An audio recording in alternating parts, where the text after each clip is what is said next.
Hello friends, आज मैं आपको एक important topic how to get best home loan के बारे में कंप्लीट डिटेल्स आपको बताऊंगा।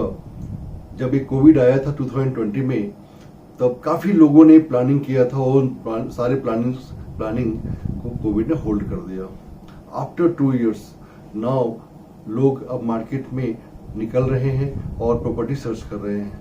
काफ़ी लोग जो प्रॉपर्टी सर्च कर रहे हैं और प्रॉपर्टी फाइनल स्टेज में है, उनके लिए एक होम लोन एक अलग तरह का चैलेंज है, जहां होम लोन कहां से लिया जाए, कैसे अप्लाई कर सकते हैं, क्या डॉक्यूमेंटेशंस की रिक्वायरमेंट होगी, क्या एलिजिबिलिटी होगा, आप टेन्योर क्या सही रहेगा आपके लिए, एंड इंश्योरेंस जो प्रॉपर्टी इंश्योरेंस या लोन इंश्योरेंस कौन सा किसका प्रीमियम सही रहेगा, बैंक से आप इंश्योरेंस लें या ना लें, टर्म इंश्योरेंस लें, काफी चीजें जो आपको प्रॉपर्टी लेने में जब आप सर्च करते हैं और होम लोन जब आप उसके लिए जाते हैं, तो आपको ये सारी जानकारी आपके पास होनी चाहिए।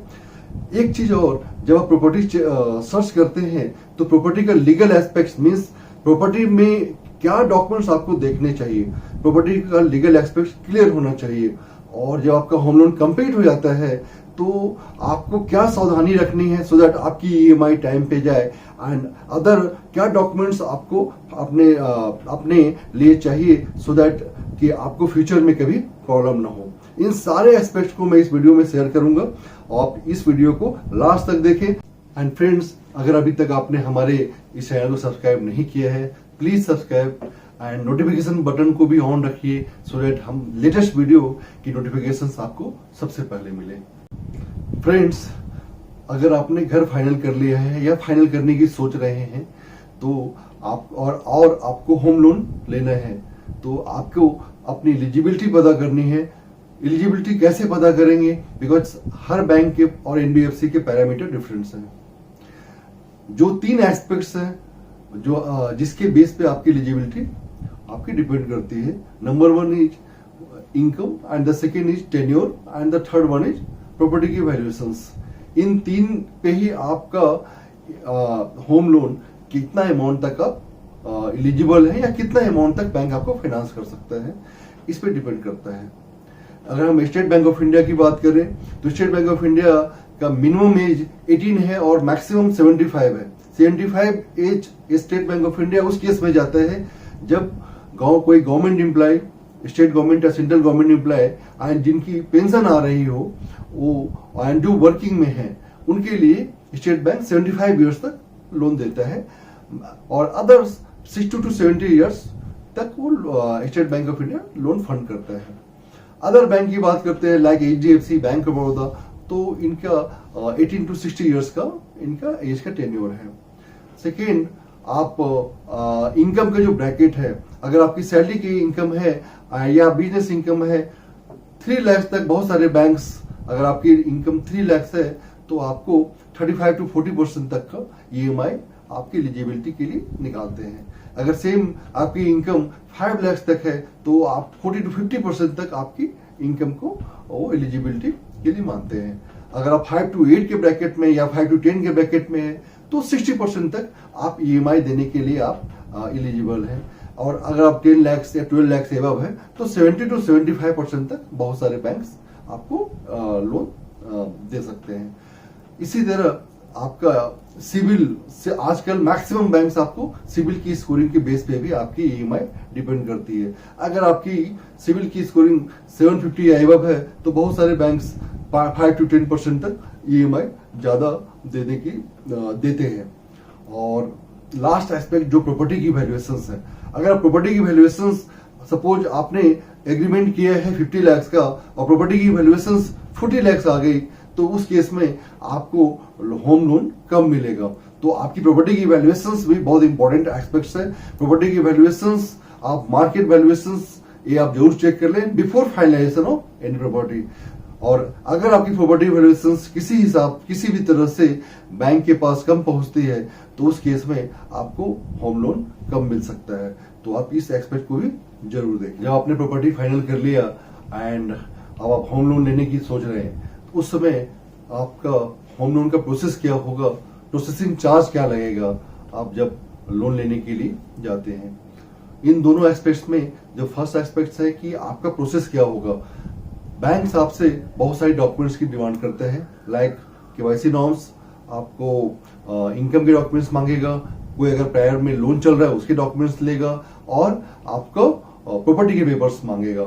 तो प्रॉपर्टी से रिलेटेड एक मैंने ऑलरेडी वीडियो आपको शेयर किया हुआ है, उसके लिंक मैं आपको डिस्क्रिप्शन बॉक्स में डाल दूंगा, आप उस वीडियो को देखें सो दैट आपको प्रॉपर्टी डॉक्यूमेंट से रिलेटेड आपको और अदर जो लोन डॉक्यूमेंट्स है उससे रिलेटेड आपको सारी इंफॉर्मेशन वहां पे आपको मिलेगा। इसके अलावा बैंक आपसे प्रोसेसिंग फी की मांग करता है।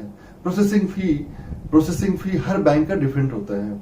मैक्सिमम बैंक्स आपको प्रोसेसिंग फी मांगते हैं सर्टेन अमाउंट, प्लस इसके अलावा एक लीगल एंड वैल्यूएशन चार्ज भी आपसे मांगते हैं। कुछ प्राइवेट बैंक्स आपको लॉगिन फी मांगते हैं और लीगल वैल्यूएशन चार्ज मांगते हैं। Like state Bank of India आपसे एक सर्टेन अमाउंट प्रोसेसिंग फी मांगता है और एक लीगल वैल्यूएशन का चार्ज भी लेता है। और अगर आप प्राइवेट बैंक की बात करते हैं, अगर एचडीएफसी की बात करते हैं, तो एचडीएफसी आपसे एक लॉगिन फी चार्ज करता है और लॉगिन फी के अलावा वो लीगल एंड जो टेक्निकल चार्जेस जिनके होते हैं वो भी आपसे मांगते हैं। तो प्रोसेसिंग फी में आप बैंक टू बैंक वेरी होता है। यहाँ पे आपको देखने की बात है कि सपोज कुछ फेस्टिवल है या कभी कोई आपका स्पेशल जो ऑफर निकलता है बैंक का, उस ऑफर में प्रोसेसिंग फी बहुत सारे बैंक जो है वेव ऑफ करते हैं। बट जो लॉगिन फी या आपका जो लीगल एंड वैल्यूएशन चार्जेज है ये मैक्सिमम बैंक्स ये इनको आपको पे करना पड़ता है। तो कॉस्ट वाइज आप देखेंगे तो आपको लीगल एंड वैल्यूएशन चार्ज आपको एक कॉस्ट पड़ सकता है। इनकेस की कोई ऑफर नहीं है तो आपको प्रोसेसिंग फी भी एक सर्टेन अमाउंट तक देना पड़ सकता है। एंड द नेक्स्ट एस्पेक्ट है आपका इंटरेस्ट रेट। आप होम लोन में कितना पे करेंगे या आपको कौन सा बैंक आपको बेस्ट इंटरेस्ट रेट देगा, ये आपको डिसाइड करना बहुत ही मुश्किल काम होगा। इसके लिए सबसे पहले आप ये समझिए कि इंडिया में जो बैंक्स और एनबीएफसी दो होम लोन प्रोवाइडर हैं। बैंक्स जो आरबीआई के कंट्रोल में है, जैसे आपका पब्लिक सेक्टर है, और कुछ प्राइवेट बैंक है जैसे एक्सिस बैंक और आईसीआईसीआई बैंक। और एनबीएफसी नॉन बैंकिंग फाइनेंशियल जो कंपनी है वो आपका होम लोन प्रोवाइड करती है, like HDFC, LIC housing, PNB housing, India bulls, DHFL. तो इनके रेट ऑफ इंटरेस्ट डिफरेंट होते हैं एंड द बैंक्स के रेट ऑफ इंटरेस्ट डिफरेंट होते हैं। इंडिया में दो तरह के आपके इंटरेस्ट रेट ऑफर होते हैं। Number one floating rate of interest और दूसरा आपका fix rate of interest. Fix rate of interest का कंसेप्ट अगर आप 2-4 साल पहले देखे होंगे काफी चलता था। अगर आप कोविड एरा को देखें लास्ट 2 इयर्स में, तो आरबीआई ने रेपो रेट को कांस्टेंट रखा है। सो अगर आप फ्लोटिंग रेट ऑफ इंटरेस्ट को चूज करते हैं तो वहां पे आपको जब भी आपका रेट आरबीआई का चेंज होगा रेपो रेट, आपके इंटरेस्ट रेट भी चेंज होंगे। जनरली बैंक्स जो हैं वो आपको आरबीआई का जो रेपो रेट है उसके बेंचमार्क को ही आपका बेस मानते हैं और उसके बेस पे ही आपको लोन मिलता है। Other bank NBFC like HDFC ये आपको पीएलआर पे देती है। जो कॉस्ट वाइज अगर देखें तो मैक्सिमम कॉस्ट वाइज बहुत ज्यादा डिफरेंस नहीं होगा, लेकिन यहाँ पे एक है कि बैंक्स जो है जैसे ही रेपो रेट में कोई चेंज होगा आपको rate of interest quarterly basis पे चेंज कर देंगे। जो अदर है एनबीएफसी वहां पे आपको हो सकता है कि वो चेंज आपका ना करें, उसके लिए वो कुछ चार्ज आपको लेंगे, देन आपका इंटरेस्ट रेट चेंज करेंगे। तो यहाँ पे आपको रेपो रेट के साथ लिंक में फायदा ये हुआ कि अपने आप हो जाता है यहाँ पे क्वार्टर बेसिस पे। अदर जो आपका पीएलआर और अदर जो एनबीएफसी लोन देते हैं वहां पे आपके लिए एक ड्रॉबैक होता है कि आपको कुछ फीस देनी पड़ सकती है, तब जाकर आपका बैंक आपका इंटरेस्ट रेट चेंज करेगा। जनरली अगर अभी आप देखें तो अभी अप्रैल 2000 आपके 22 चल रहे हैं, यहाँ पे 6.5 से लेके आपको 7% तक के रेट ऑफ इंटरेस्ट चल रहे हैं। Like HDFC, SBI, bank of Baroda, axis, ICICI, ये आपके जो लोन प्रोवाइडर हैं इनके रेट ऑफ इंटरेस्ट इसके बीच में ही आपको मिलेगा। अब मैक्सिमम बैंक्स एक और एस्पेक्ट आया है सिविल के अकॉर्डिंग मैक्सिमम बैंक्स ने अपने रेट ऑफ इंटरेस्ट आपका स्टार्ट किया है। अगर आपका सिविल 800 प्लस है तो बैंक्स आपको बेस्ट रेट ऑफर करती है विदाउट एनी चार्जेज। कुछ बैंक्स आपको सम 0.05-0.10% लेके आपको लोअर रेट ऑफ इंटरेस्ट देती है अगर आपका सिविल कम हो।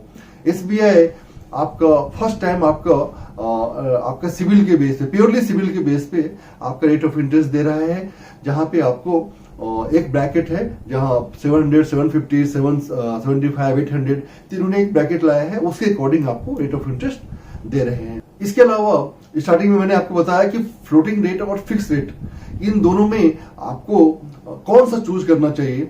फिक्स रेट में आपको बैंक क्या करती है, जब आप होम लोन लेते हैं उस समय ही आपको रिस्क प्रीमियम ऐड कर देती है और आपको एक महंगे रेट पे आपको होम लोन मिलता है। सपोज अभी अगर रेट ऑफ इंटरेस्ट 6.5 आपका फ्लोटिंग का है, तो हो सकता है आपको 9 और 10% के बीच में आपको फिक्स रेट आपको मिले।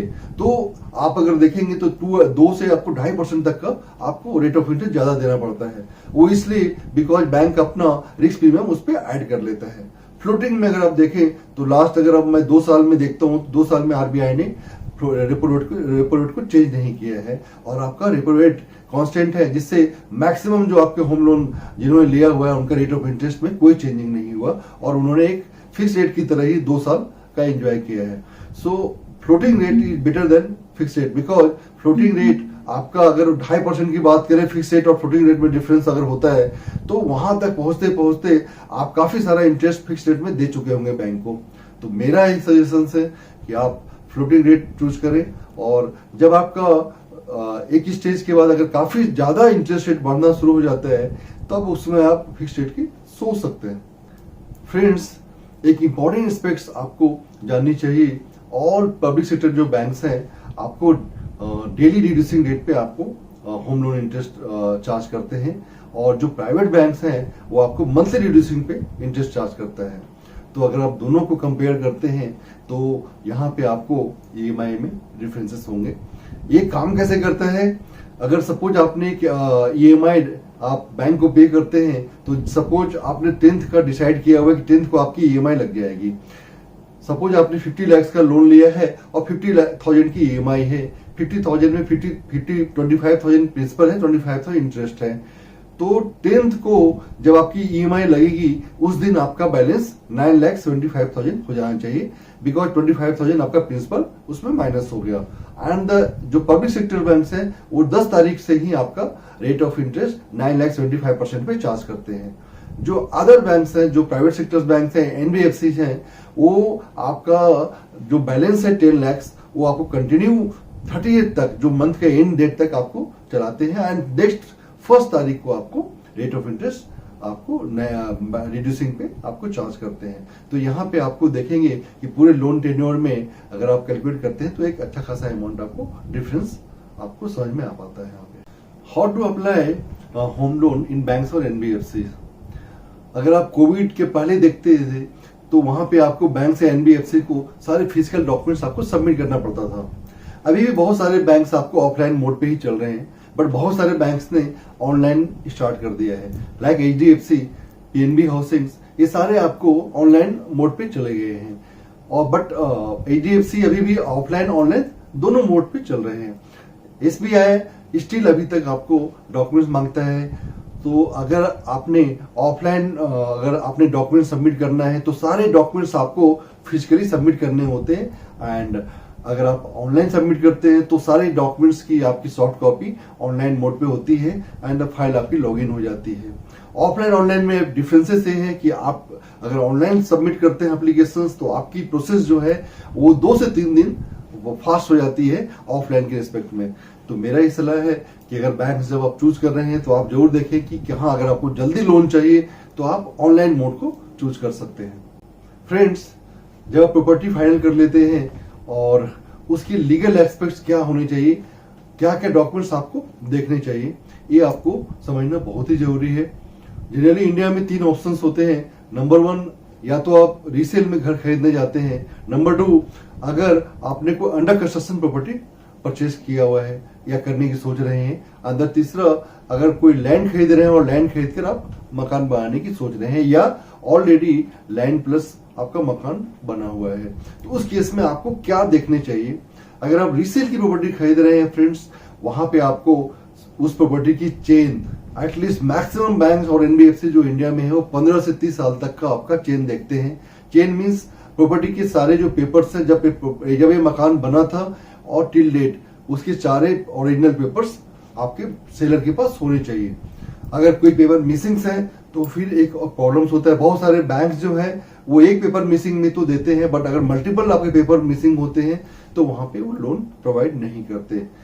सेकेंड, अगर कोई अंडर कंस्ट्रक्शन प्रॉपर्टी की आप सोच रहे हैं तो मैक्सिमम अगर अंडर कंस्ट्रक्शन प्रॉपर्टी किसी बैंक से अप्रूव्ड है, लाइक अगर एसबीआई ने किसी बिल्डर के प्रोजेक्ट को अप्रूव किया हुआ है तो जनरली ये मान के चलते हैं हम लोग कि एसबीआई ने उसके लीगल एक्सपर्ट्स को चेक कर लिया होगा, उसके सारे डॉक्यूमेंट्स चेक कर लिए होंगे, उसके सारे अप्रूवल्स चेक कर लिए होंगे, एंड उसके बेसिस पे हम उस प्रॉपर्टी को बाय कर सकते हैं। तो अंडर कंस्ट्रक्शन प्रॉपर्टी में लीगल एस्पेक्ट्स बहुत ज्यादा नहीं बचता, बिकॉज बैंक्स ऑलरेडी एक प्री वेरीफाई कर चुकी होती है। थर्ड आपका आता है, जब कोई आप लैंड ले रहे हो तो लैंड में क्या होता है, या तो आप जिससे ले रहे हैं तो उसके सारे पेपर्स आपके 15 से 30 साल के चेंज जरूर देखिए। सेकेंड, अगर लैंड और आपका कंस्ट्रक्शन के लिए अगर वो ऑलरेडी कंस्ट्रक्शन किया हुआ है प्रॉपर्टी पे और आप उसको बाय कर रहे हैं तो वहां पे एक इंपॉर्टेंट एस्पेक्ट्स है कि आप उस प्रॉपर्टी का मैप जरूर देखिए कि वो अप्रूव्ड मैप आपका होना चाहिए पर्टिकुलर अथॉरिटी से। सेकेंड, अगर आप उस प्रॉपर्टी में मकान बना हुआ है तो कंप्लीशन सर्टिफिकेट एक इशू होता है, उस कंप्लीशन सर्टिफिकेट्स का बहुत ही इंपॉर्टेंस है। इन दो डॉक्यूमेंट्स को आप जरूर देखिए अगर लैंड पे आपका मकान बना हुआ है और आप उस प्रॉपर्टी को बाय करने की सोच रहे हैं। तो इसमें लीगल एस्पेक्ट्स में आपको ये जरूर ध्यान रखना है कि ये प्रॉपर्टीज आपको, ये डॉक्यूमेंट्स आपको सारे अवेलेबल होने चाहिए। एक इंपॉर्टेंट पॉइंट है, अगर आप सपोज रीसेल में घर लेने के लिए सोच रहे हैं और सपोज सेलर का कहीं लोन चल रहा है, उस केस में आप क्या करेंगे? उस केस में डॉक्यूमेंट्स तो सेलर के पास होगा नहीं, तो आप उस कहां से वेरीफाई कर पाएंगे? आपके लिए फ्रेंड्स एक ऑप्शन है, उस सेलर का सपोज किसी बैंक में आपका लोन चल रहा है तो सेलर से आप लिस्ट ऑफ डॉक्यूमेंट, आप एलओडी डिमांड कर सकते हैं। लिस्ट ऑफ डॉक्यूमेंट क्या होता है कि जब आप प्रॉपर्टी के पेपर सबमिट करते हैं लोन लेते के समय तो आपको पर्टिकुलर बैंक एक आपको डॉक्यूमेंट इशू करता है, that is called list of document. तो लिस्ट ऑफ डॉक्यूमेंट आप उस सेलर से डिमांड कीजिए, उस लिस्ट ऑफ डॉक्यूमेंट को चेक कीजिए कि सारे जो पेपर्स ओरिजिनल है वो बैंक्स में आपका डिपॉजिट है या नहीं। अगर आपकी डिपॉजिट है तो आप उस प्रॉपर्टी को आप आगे परचेज करने की सोच सकते हैं। अगर उस प्रॉपर्टी के पेपर्स बैंक में जमा नहीं है या कोई मिसिंग है तो आप उस प्रॉपर्टी के बारे में फिर से आप रीडिसाइड कीजिए और उसके अकॉर्डिंग ही आप अपना प्लान बनाइए। फ्रेंड्स, जो नेक्स्ट एस्पेक्ट है आपका इंश्योरेंस होम लोन लेते समय एक काफी इंपॉर्टेंस रखता है, जहां पे आपको काफी ध्यान देने की भी जरूरत है। कोविड एरा में हमने देखा है कि काफी सारे जिन्होंने इंश्योरेंस लिया हुआ था और कोई मिसहैपनिंग हो गई, उनको काफी हेल्प मिला। तो आप इंश्योरेंस लेते समय कुछ बातों का ध्यान रखिए। सपोज आप जब प्रॉपर्टी बाय करने की सोच रहे हैं तो बैंक आपको लोन इंश्योरेंस और प्रॉपर्टी इंश्योरेंस, ये दो इंश्योरेंस आपसे डिस्कस करता है और बोलता है कि आप इन दोनों इंश्योरेंस को लीजिए। मैक्सिमम बैंक्स आपको लोन इंश्योरेंस के लिए प्रेसाइज कर सकते हैं, बट नेसेसरी अभी उसको मैंडेटरी नहीं किया हुआ है आरबीआई ने, तो वो आपको प्रेसाइज एक लिमिट तक ही कर सकते हैं। सेकेंड, जो प्रॉपर्टी इंश्योरेंस है बहुत सारे बैंक्स ने मैंडेटरी किया हुआ है, like SBI, bank of Baroda, but अभी तक कुछ जो प्राइवेट बैंक्स है इसे मैंडेटरी नहीं कर रहे हैं। तो आप के पास ऑप्शन होता है कि अगर आप गवर्नमेंट बैंक्स के साथ जाते हैं तो वहां पे आपको प्रॉपर्टी का इंश्योरेंस लेना पड़ता है। जो लोन इंश्योरेंस है, लोन इंश्योरेंस का वर्क क्या करता है फ्रेंड्स? लोन इंश्योरेंस, अगर आपने लोन लिया हुआ है और किसी भी मिसहैपनिंग, अगर सपोज डेथ हो जाती है तो उस केस में आपके फैमिली को लोन इंश्योरेंस, लोन जो इंश्योरेंस कंपनी है बैंक को लोन अमाउंट पे कर देती है और आपके प्रॉपर्टी का पेपर्स आपके फैमिली को मिल जाता है। इसके प्रीमियम बहुत ज्यादा नहीं होते क्योंकि प्रीमियम आपके लोन की टेन्योर के अकॉर्डिंग डिसाइड होता है। बहुत सारे बैंक्स प्रीमियम की भी फंडिंग करते हैं, बहुत सारे बैंक प्रीमियम की फंडिंग नहीं करते हैं। सो वो आप बैंक टू बैंक डिफर करता है। आप जब लोन ले रहे होंगे तो आप उस बैंक से आप डिस्कस करके इस पॉइंट को डिसाइड कर सकते हैं। Second, property insurance. Property insurance means अगर किसी स्थिति में प्रॉपर्टी को कुछ डैमेज होता है या प्रॉपर्टी आपका रहने लायक नहीं रहता है तो उस केस में इंश्योरेंस कंपनी आपका बैंक को लोन पे कर, इंश्योरेंस कंपनी पे कर देती है और आपको प्रॉपर्टी का पेपर मिल जाता है। सपोज किसी रीजन वश कुछ डैमेज होता है तो उस केस में भी इंश्योरेंस कंपनी आपको इंश्योरेंस रिपेयर करने के लिए आपको पैसे देती है। तो loan insurance and the property insurance एक फायदे का ही सौदा है। अगर आप नहीं लेते हैं तो हो सकता है अगर मिस हैपनिंग नहीं हुआ तब आप के लिए सही है, बट अगर किसी भी रीजन से, क्योंकि ये लाइफ की अनसर्टेनिटी आफ्टर कोविड एरा के बाद जनरली जो हम लोग देख पा रहे हैं, तो मेरा एक सुझाव होगा कि लोन इंश्योरेंस आप का प्रीमियम चेक कीजिए, और अगर आपको लगता है कि आपने टर्म प्लान लिया हुआ है या टर्म प्लान की सोच रहे हैं तो आप टर्म इंश्योरेंस भी चेक कर सकते हैं। Term insurance and the loan insurance में दोनों में एक बिग डिफरेंस ये आता है कि लोन इंश्योरेंस आपको लोन टेन्योर के अकॉर्डिंग आपको मिलता है और आपका वैल्यू लोन जिस हिसाब से आपका ईएमआई जाता है, आपका इंश्योरेंस का अमाउंट भी उसी रेस्पेक्ट में कटता जाता है। टर्म इंश्योरेंस में ऐसा नहीं होता। टर्म इंश्योरेंस में आपका जो टर्म आपने जिस टर्म के लिए और जितने अमाउंट के लिए आपने लिया हुआ है वो अमाउंट आपका फिक्स होता है। तो अगर आपने सपोज 10 इयर्स के लिए कोई आपने लोन इंश्योरेंस लिया तो 10 इयर्स में अगर आपने 5 साल आपने ईएमआई दे दिया और कोई मिस हैपनिंग होती है तो लोन का अमाउंट जो 5 साल के बाद बचा होगा वही अमाउंट को आपका लोन इंश्योरेंस कंपनी पे करेगा।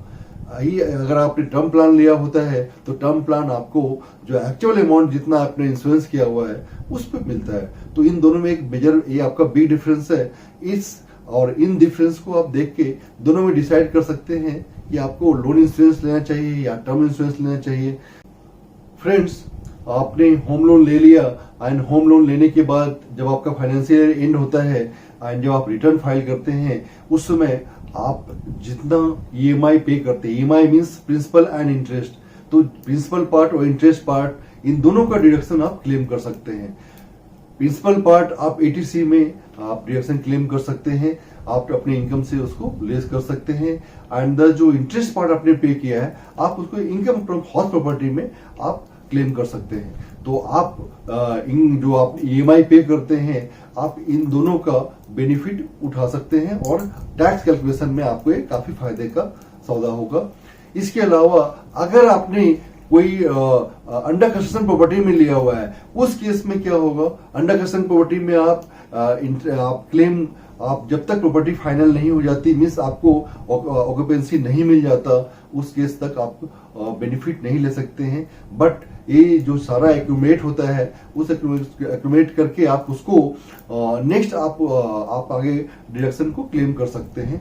सो ये सारी इंफॉर्मेशन आपको मैं एक न्यू वीडियो में आपको शेयर करूंगा कि टैक्स का बेनिफिट आप कैसे उठा सकते हैं। आप उस वीडियो को जरूर देखें सो दैट आपको जो आप ईएमआई पे करते हैं तो होम लोन इंटरेस्ट और आपका प्रिंसिपल उस पे आप मैक्सिमम के मैक्सिमम आपका बेनिफिट कैसे मिल सकता है। Friends, on the last aspects है what are the precautions you should take after disbursement of your home loan. Friends, generally जब आप होम लोन कंप्लीट हो जाता है आपका प्रोसेस और आपका अमाउंट डिस्बर्स हो जाता है तो आप अपने बैंक से जाकर ईएमआई को जरूर चेक कीजिए कि ईएमआई का डेट आपका क्या है और ईसीएस बैंक ने टाइम पे आपका एक्टिवेट किया है या नहीं किया है। बहुत सारे बैंक्स में देखने को मिला है कि उन्होंने ईसीएस को एक्टिवेट नहीं किया या ईसीएस किसी रीजन से क्योंकि आपका एक्टिवेट नहीं हो पाया, लाइक आपका सिग्नेचर मिसमैच हो रहा है, तो आपका बैंक क्या करता है कि आपसे कुछ चेक्स लेता है और उस चेक्स को आपको डिपॉजिट करता है। कभी वो बैंक्स चेक्स डिले डिपॉजिट करता है या कभी उस मंथ में डिपॉजिट नहीं कर पाता है जहां पे आपकी ईएमआई नहीं लग पाती है। इसका एक डिमेरिट ये है कि हो सकता है कि आपका ये डिलेड पेमेंट में आ जाए और ये बैंक आपके सिविल में आपको डिलेड पेमेंट दिखा दे, जबकि यहाँ आपकी गलती नहीं होगी फिर भी बैंक्स आपको आपका ये डिलेड पेमेंट में शो कर सकता है जिसकी इंफॉर्मेशन आपको नहीं मिल पाती है। तो आप इन सब चीजों के लिए एटलीस्ट जब डिसबर्समेंट हो जाता है आपका लोन तो एक बार बैंक जाकर आप इसको जरूर चेक कीजिए सो दैट कि आपकी ये प्रोसेस कंप्लीट हो सके। सेकेंड पॉइंट है फ्रेंड्स आपका लिस्ट ऑफ डॉक्यूमेंट। आपने क्या क्या ओरिजिनल डॉक्यूमेंट सबमिट किया है बैंक को। बैंक से आप एक रिसीविंग जरूर लीजिए क्योंकि मैक्सिमम केस में हमने देखा है कि लोगों के पास कोई रिसीविंग नहीं होता। जिन उन्होंने लोन तो मिल गया, बिकॉज अगर आप उनसे पूछे कि आपने कोई डॉक्यूमेंट सबमिट किया है, सबसे हमने बोलना है कि हाँ हमने ओरिजिनल सबमिट किया है, बट रिसीविंग किसी के पास नहीं होती। तो एटलीस्ट आप बैंक में जाइए, बैंक से पूछिए कि मेरा लिस्ट ऑफ डॉक्यूमेंट कहाँ है। वो बैंक आपको लिस्ट ऑफ डॉक्यूमेंट प्रोवाइड करेगा with all the documents, original documents जो आप सबमिट कर चुके होते हैं। इसके अलावा फ्रेंड्स, आपका एक इंपॉर्टेंट एस्पेक्ट है ओरिजिनल रजिस्ट्री कॉपी। जब आप रीसेल में फ्लैट लेते हैं और आपका रजिस्ट्री होता है, रजिस्ट्री के बाद ओरिजिनल रजिस्ट्री की कॉपी आपके पास एक होनी चाहिए। जनरली जो लॉयर होते हैं या आपका बैंक ऑफिसर, वो आपका ओरिजिनल रजिस्ट्री का पेपर लेकर आपको बैंक में सबमिट कर देता है, लेकिन आपको ओरिजिनल कॉपी नहीं मिल पाता है। आप उस ओरिजिनल कॉपी की फोटो कॉपी आप बैंक से आप रिक्वेस्ट कर सकते हैं, बैंक आपको उसकी एक कॉपी आपको प्रोवाइड करेगा और अपने आप फाइल में उसको आप लगा के रख सकते हैं फॉर फ्यूचर के लिए। एंड द फ्रेंड्स, एक लास्ट आपका पॉइंट आता है परमिशन टू मॉर्गेज। इंडिया में क्या है कि बहुत सारे अथॉरिटीज हैं, लाइक आपका अगर नॉर्थ में देखते हैं तो आपका नोएडा अथॉरिटीज होती है, या आपका हुडा होता है। आपका डिफरेंट स्टेट्स में आपके अलग अलग अथॉरिटीज हैं जो डेवलप करते हैं लैंड्स को, एंड देन बिल्डर्स उस पर आपका अपार्टमेंट्स बनाते हैं। उन केसेस में ये सारे प्रॉपर्टी लीज होल्ड होती है, तो जहां पे भी लीज होल्ड होता है वहां पे परमिशंस लेना होता है अथॉरिटी से। अथॉरिटी परमिशंस देती है फॉर एनी फाइनेंसिंग और कोई भी आपको डेवलपमेंट के लिए। तो उस केस में एक डॉक्यूमेंट्स होता है permission to mortgage. Maximum banks permission to mortgage आपसे मांगते हैं। कुछ बैंक्स हो सकता है आपसे ना मांगे, लेकिन जब बाद में उसकी रिक्वायरमेंट उनको भी होती है। मैक्सिमम जो पब्लिक सेक्टर बैंक्स हैं वो आपसे परमिशन टू मॉर्गेज सबमिट करने के लिए एक सर्टेन टाइम देते हैं। अगर आप सर्टेन टाइम में डिपॉजिट नहीं करते हैं तो बैंक आपसे पेनल्टी भी चार्ज कर सकता है। तो एक बहुत इंपॉर्टेंट पॉइंट है permission to mortgage. Permission to mortgage generally bank आपको एक रिक्वेस्ट लेटर देगा अथॉरिटी के नाम पे, जहां पे आपको रिक्वेस्ट सबमिट करना पड़ेगा और आपको वहां से आपको अथॉरिटी परमिशन टू मॉर्गेज देगा। सो इस परमिशन टू मॉर्गेज को आप इग्नोर मत कीजिएगा। इस जो डॉक्यूमेंट्स है आप इस डॉक्यूमेंट्स को बैंक में जरूर सबमिट कीजिएगा। फ्रेंड्स, अभी मैंने आपको कंप्लीट होम लोन प्रोसेस के बारे में बताया, जहां पे आप how to get your home loan, क्या रेट ऑफ इंटरेस्ट आपको कहां से, किस बैंक से आपको ज्यादा फायदा होगा, प्रोसेसिंग चार्जेस क्या देना पड़ेगा आपको, आप क्या डॉक्यूमेंटेशंस आपको करने पड़ेंगे, किस तरह आप अप्लाई कर सकते हैं, आप वेदर यू ऑप्ट ऑनलाइन या ऑफलाइन, और क्या क्या लीगल एस्पेक्ट्स हो सकता है, एंड व्हाट आर द आपको बेनिफिट्स हो सकता है इनकम टैक्स में, एंड लास्ट एक्सपेक्ट कि आपको क्या डॉक्यूमेंटेशंस की रिक्वायरमेंट या क्या डॉक्यूमेंट्स आपको या प्रिकॉशंस लेने चाहिए जब आपका होम लोन डिसबर्स हो जाता है। तो ये सारे आपके सारे टॉपिक्स को मैंने कवर्ड किया है, और ये सारी इंफॉर्मेशंस अगर आपको सही लगा तो इस वीडियो को प्लीज लाइक जरूर कीजिए।